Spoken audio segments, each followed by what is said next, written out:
Olá! Na aula de hoje vamos ver como a teoria alquímica trata o tempo. Na aula passada vimos como a teoria alquímica fala a respeito da cosmologia, como ela tenta explicar, como ela visualiza todo o universo. Hoje nós vamos perceber como que essa ciência, essa arte, esse conhecimento antigo e muito profundo tenta explicar o tempo, como a alquimia divide o tempo e como ela vai explicar as alternâncias do tempo, suas contagens e suas divisões.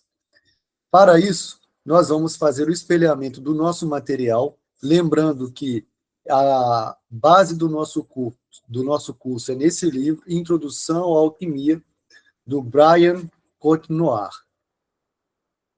Vocês aí verão o nosso capítulo de estudo de hoje, é o capítulo 3 do livro, Tempo, esse é o título dele. Então, vamos lá. Logo de início, temos uma frase atribuída ao Henri Cornelius Agrippa von Nettesheim, que é o mais conhecido como Agripa.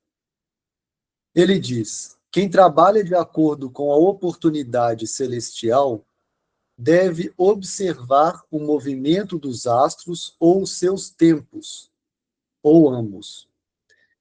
Na nossa aula passada, como vimos a respeito da cosmologia e aquela frase hermética lá da Tábua de Esmeralda, onde fala assim, acima como embaixo, é importante a gente trazer esse conceito também para o estudo e a compreensão do tempo, uma vez que, para que as coisas aqui no reino terrestre, no reino sublunar, possam ter ou alcançar um sucesso pretendido, ou ter mais probabilidades positivas deste sucesso, é importante a sua conjunção com o algo superior, com os reinos celestiais, por exemplo, com o que está acima.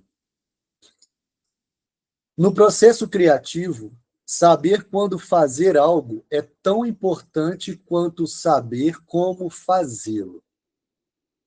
As coisas surgem, se desenvolvem e fenecem, interagindo do princípio ao fim. Precisamos aprender a acompanhar o fluxo. Acompanhar o fluxo não é andar junto de, mas é compreender a dinâmica, compreender como se dá e como está o movimento. Apresentamos a seguir alguns quadros e diagramas que mostram como tudo está conectado, como a energia flui e reflui neste cosmos pulsante, em expansão, eternamente em mutação. Essa ideia é uma ideia basilar da alquimia. Tudo está em eterna mutação, transmutação, transformação, movimento. Os alquimistas compreenderam a divisão do tempo através, por exemplo, do ano solar. O ano solar é um ciclo solar e pode ser dividido por 2, 3, 4 e 12. Nós vamos ver de uma forma bem concisa como se dão essas divisões. A primeira divisão é a divisão por 2. O ano pode ser dividido pela metade, aplicando 2 métodos diferentes. Um método segue o ciclo natural da fase de saída e da fase de entrada que vemos no ciclo de vida das plantas. Então, essa divisão se dá pela observação do ciclo de vida das plantas, do reino vegetal. A fase de saída de Áries a Virgem, do início da primavera ao fim do verão. Isso aqui está falando lá no hemisfério norte. Então, se a gente aplicar aqui para quem está abaixo da linha do Equador, como é o nosso caso, nós temos que fazer essa conversão. Este é o período em que as plantas brotam, florescem, frutificam e produzem sementes. Então, a primeira fase é essa fase de vida das plantas, primavera e verão. Em termos mitológicos, esse é o período em que Plutão, ou Hades, autorizou sua esposa Perséfone a visitar a superfície terrestre como parte do acordo matrimonial. Lá na mitologia grega, Perséfone, filha de Deméter, foi raptada por Hades e foi levada por ele ao submundo. E lá ela alimentou-se da semente de Romã, de modo que ela teria que necessariamente ser a rainha daquele reino, a esposa de Hades. E Deméter, sua mãe, ficou completamente aborrecida por Perséfone ter sido raptada e ninguém fazer nada contra esse rapto. De modo que ela então entrou numa fúria e depressão profundas, que ela acabou com a vida na terra. As plantas não mais deram frutos, as plantas morreram, a vida na terra estava acabando. Por, uma, por um acordo dos deuses, Hades foi determinado a permitir com que Perséfone voltasse à terra, saísse do submundo para visitar sua mãe Deméter. E ela passaria 6 meses junto da mãe. Esses 6 meses são os meses correspondentes à primavera e ao verão. A fase de entrada, que agora já é lá no hemisfério norte, corresponde de Libra a Peixes, que é do início do outono ao fim do inverno, e isso aqui a gente vê o contrário, é o período em que Perséfone volta ao mundo inferior, volta ao reino de Hades, portanto, para ficar com seu marido. É o tempo em que as plantas entram em dormência ou morrem. Então, essa divisão do mundo por esses dois momentos, baseado nas fases ou no ciclo de vida das plantas, é um tipo de divisão do ano. O outro modo de dividir o ano em dois é por meio do Sol e da Lua. Agora é pela observação do Sol e da Lua. A primeira metade, a metade solar, começa com um signo de fogo, Leão, e termina com um signo de terra, Capricórnio. A segunda metade, a metade lunar, começa com um signo de ar, Aquário, e termina com um signo de água, Câncer, e nos mostra um caminho essencialmente úmido. E a divisão por 3? Vimos aqui a divisão por 2. Agora, qual é a maneira que a alquimia explica a divisão do ano, agora por 3? O primeiro período de Áries a Câncer, da primavera ao primeiro mês do verão, isso no hemisfério norte, quando é para nós, repito, é só fazer a inversão. Um período em que os dias são cada vez mais longos é de renascimento, crescimento, florescimento e maturação. O segundo período, de Leão a Escorpião, os últimos meses do verão até o primeiro mês do outono, um período em que os dias são cada vez mais curtos, é de fruição e colheita. O terceiro período, de Sagitário a Peixes, que são os últimos meses do outono até o final do inverno, sempre levando em conta o hemisfério norte, é importante a gente não esquecer disso, consiste em um tempo de dias mais curtos e noites mais longas, é de morte aparente, pois as forças da terra que nutriam, o ano se recolhem. A terra, enquanto permanece adormecida, acumula seu poder regenerador nas raízes e sementes. Ou seja, enquanto a terra está permanecendo adormecida, está adormecendo, ela acumula seu poder regenerador dentro de si, nas raízes, no seu interior, lá nas raízes, nas sementes. Podemos relacionar essas três fases, surgimento, desenvolvimento e fenecimento, aos três princípios do mercúrio, do enxofre e do sal, respectivamente. Então, em algumas obras alquímicas que você perceber a menção a respeito da divisão do tempo em três e fazendo alusões a mercúrio, enxofre e sal, você agora já vai saber que o mercúrio seria ligado a essa ideia ou à fase do surgimento, o enxofre do desenvolvimento e o sal do fenecimento, nesse momento de adormecimento, finitude da vida na Terra. Temos também a divisão por 4. A divisão do ano pelos 4 elementos nos dá as 4 estações, cada uma delas expressão de um dos elementos. Então, nessa divisão por 4, a gente está falando das 4 estações. Né? Essa aí é muito mais visível, mais conhecida por nós. Exceto, obviamente, a divisão por 12, que a gente tem na questão tanto dos meses do ano, como também dos signos zodiacais. A divisão por 12 começa no primeiro ponto de Áries e nos dá os 12 signos tradicionais do zodíaco. Vamos começar então na ordem. Áries. Áries está associado a Marte. Quais e seus princípios, na verdade, são os princípios marcianos de Marte.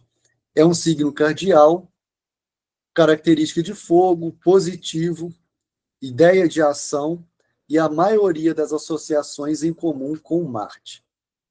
Touro, rege Vênus, tem uma ideia de esforço determinado. É um signo fixo, ligado à Terra, característica, um polo, vamos colocar assim, negativo. Ideia de resistência. E a maioria das associações em comum com Vênus. Repara que a gente viu na aula passada esses planetas. Agora estamos falando desses signos zodiacais e as suas consonâncias com eles, com esses planetas que a gente viu na aula passada. Gêmeos, associado a Mercúrio, tem a ideia de ação diversificada, predisposição intelectual.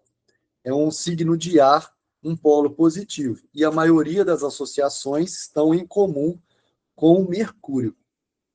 Câncer, associado à Lua, tem uma predisposição emocional, instável. Seu elemento é a água, tem um polo negativo e a maioria das associações em comum com a Lua. Leão, associado ao Sol, traz a ideia de ação inspirada pela autoridade, esforço nobre. O elemento é o fogo, polo positivo, e a maioria das associações estão em comum com o Sol. Virgem, associada a Mercúrio, ação metódica, perspicaz. Elemento terra, o polo negativo, e a sua maioria das associações em comum com Mercúrio. Libra, planeta regente Vênus, traz a ideia de ação cooperativa, harmonia, relacional. O elemento é ar, o polo é positivo. E assim como os demais, a maioria das associações estão em comum com seu planeta regente, com Vênus. Escorpião, ligado a Marte, traz a ideia de ação intensa, predisposição passional. Elemento é água, polo é negativo. A maioria das associações em comum com Marte. Sagitário, ligado a Júpiter, ação zelosa, predisposição idealista. O elemento é fogo, polo positivo, e as suas associações em comum com Júpiter. Capricórnio, ligado a Saturno, traz a ideia de ação organizada, predisposição à conquista de prestígio. Elemento é terra, polo negativo, e a maioria das associações em comum com Saturno. Aquário, também ligado a Saturno, traz a ideia de ação progressiva, predisposição altruísta. Ar, que é o seu elemento, polo positivo, a maioria das associações em comum com Saturno. E, por fim, temos Peixes, ligado a Júpiter, ação submissa, predisposição letárgica.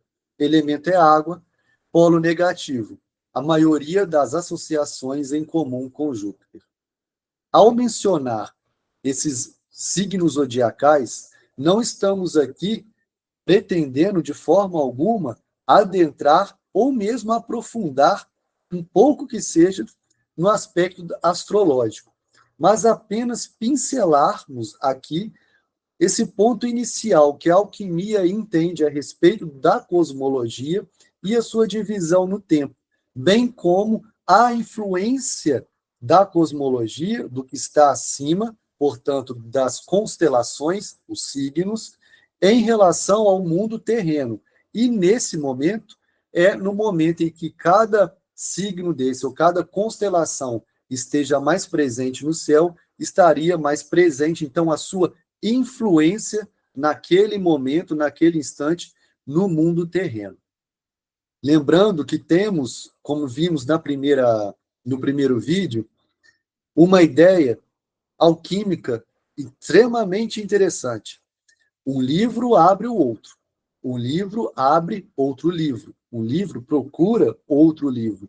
Ou seja, se você que está pretendendo ou está tendo interesse em determinados pontos, seja um ponto ligado à astrologia ou à cosmologia, à alquímica, aos 4 elementos, você agora vai tendo mais disposição e abertura, especialmente se você adquirir o livro, conforme as referências bibliográficas e as citações, de encontrar outros livros que possam aprofundar e engrandecer o seu conhecimento, o seu trabalho alquímico. Temos também o mês lunar. A Lua é um fator importante no trabalho alquímico, especialmente na atividade com plantas, pois a Lua rege o reino vegetal. A ação deve idealmente seguir e acompanhar as fases da Lua. O ciclo lunar pode ser dividido por 2, por 4, por 7, por 12 e por 28. E há ainda um ciclo diurno que tem relação com as marés. Lembra que no final da aula anterior, nós mencionamos a respeito da influência da Lua sobre as marés nas águas daqui da Terra? A gente agora está falando exatamente desse ponto, da influência da Lua. Aqui, na divisão do tempo, falando que existe uma possibilidade de dividir ou de compreender o tempo através das fases da Lua. E essas fases da Lua influenciarão de maneira ou outra as águas e as plantas, né, o reino vegetal. A primeira divisão envolve separar um ciclo de lunação completo em 2, um período crescente e um período minguante. O período crescente é exatamente isso, o aumento da luz da Lua, desde a Lua nova até a Lua cheia. E é, em geral, um período de crescimento, de aumento e de qualquer outro sentido positivo, construtivo, que queiramos acrescentar a esse conceito. Então, dentro desse período, se a gente busca ter um crescimento ou um sentido positivo, construtivo, aumento de alguma coisa, a ideia é realizarmos a tarefa nesse período da Lua. Qual período? É o período crescente. É um ciclo de lunação completo. O período crescente é o quê? Esse período crescente é o período minguante. O aumento da luz da Lua, que é desde a Lua nova até a Lua cheia. A fase minguante caracteriza a diminuição da luz da Lua, abrangendo da Lua cheia à Lua nova. Esse período é de declínio, de separação e de qualquer outro sentido negativo, destrutivo, que queiramos atribuir a essa ideia. Podemos visualizar esse ciclo como o ciclo de vida de uma planta.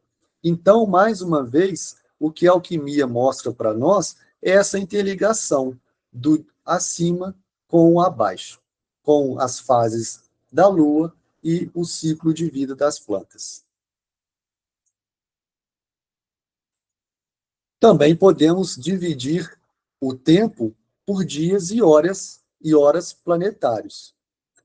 O tempo planetário é o tempo, isto é, o dia e as horas, distribuído aos domínios dos planetas. O mês lunar é dividido pelos 4 elementos, resultando num ciclo de 7 dias. Cada dia do ciclo é regido por um dos 7 planetas. O Sol rege o domingo, a Lua a segunda-feira, Marte a terça-feira, Mercúrio a quarta-feira, Júpiter a quinta-feira, Vênus a sexta-feira e Saturno sábado. Se você tiver um interesse, procure saber como se diz os dias da semana em espanhol e em italiano, por exemplo. E ali você vai notar que as suas referências, ou melhor, as suas palavras para esses dias, fazem referências para esses planetas, para essas divindades, ou essas energias, como queira.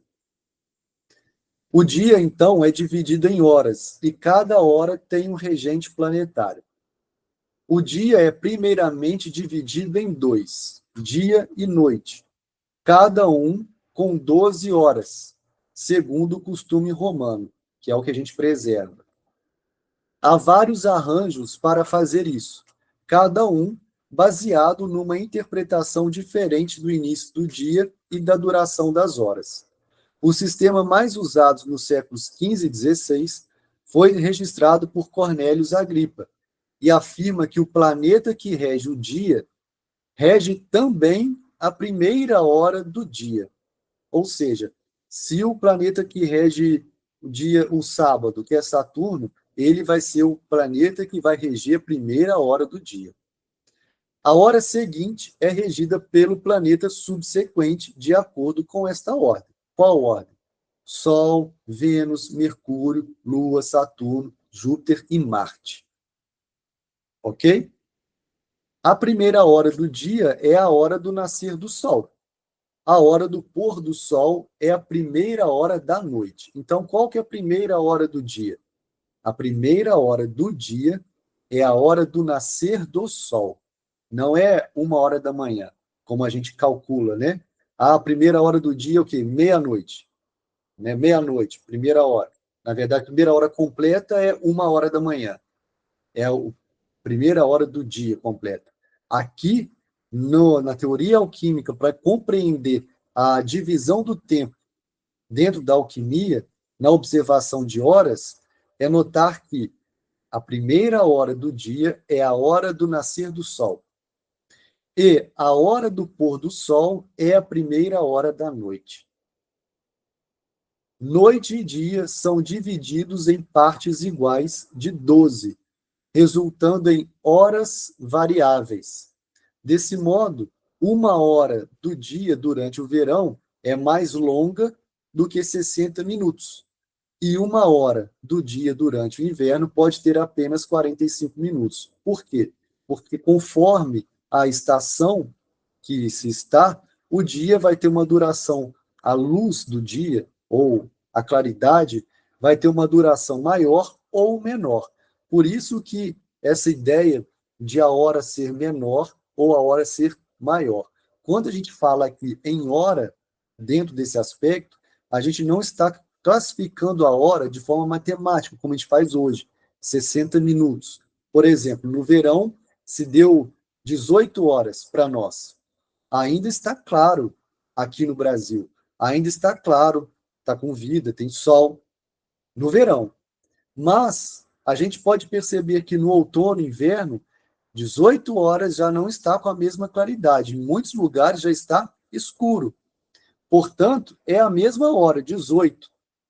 Tem 60 minutos de 18 a 19.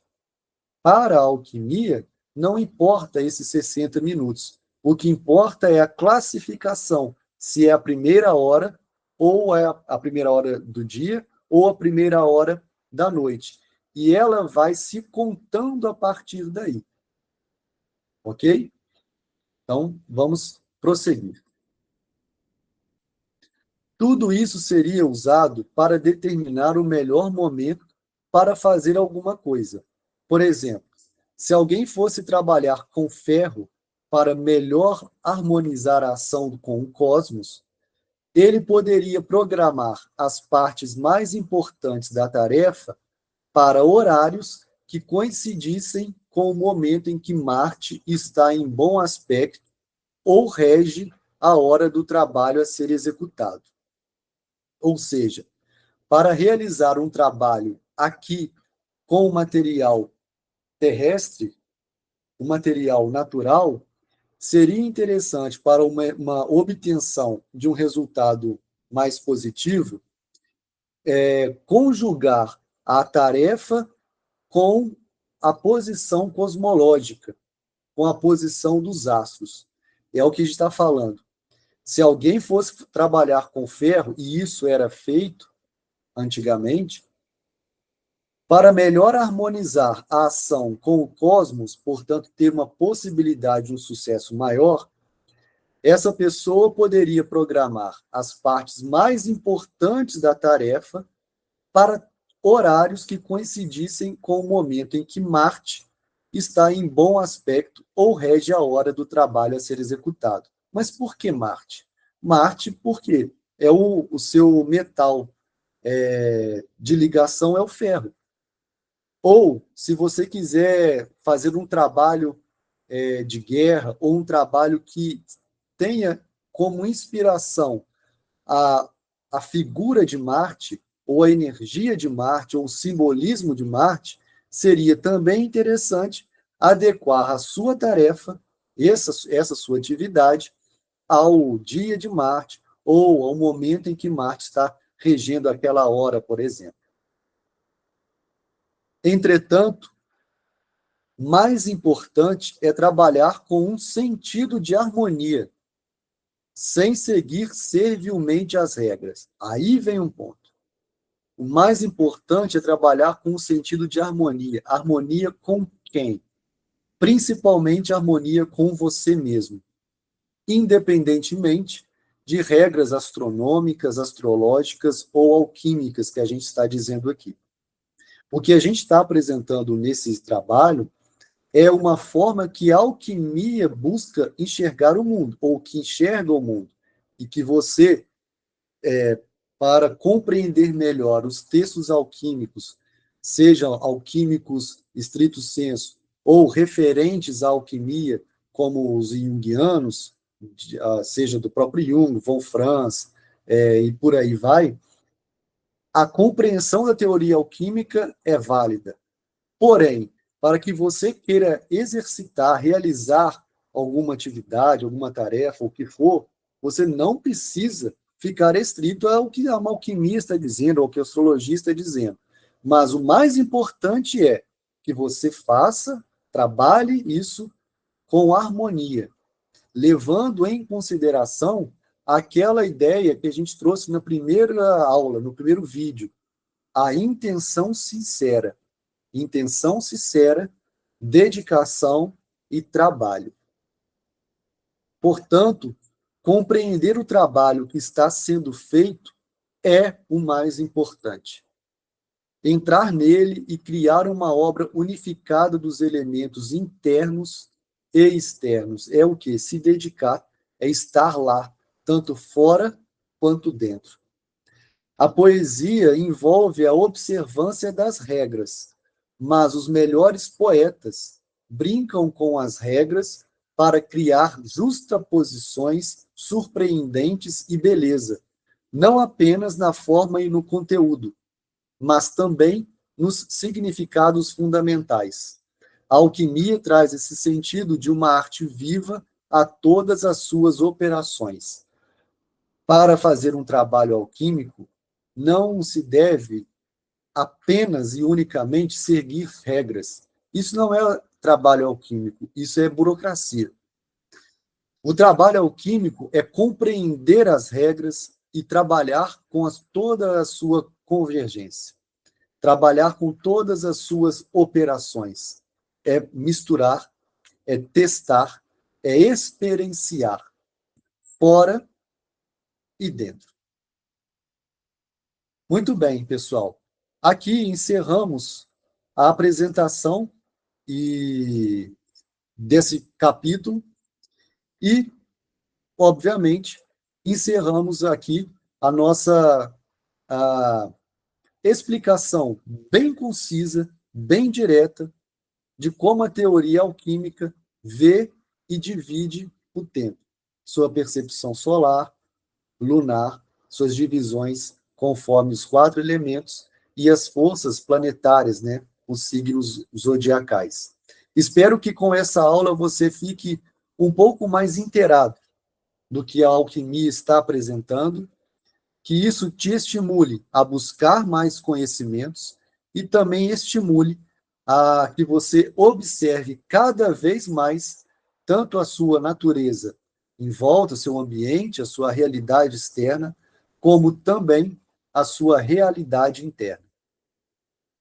Um abraço para você e a gente se encontra na próxima aula.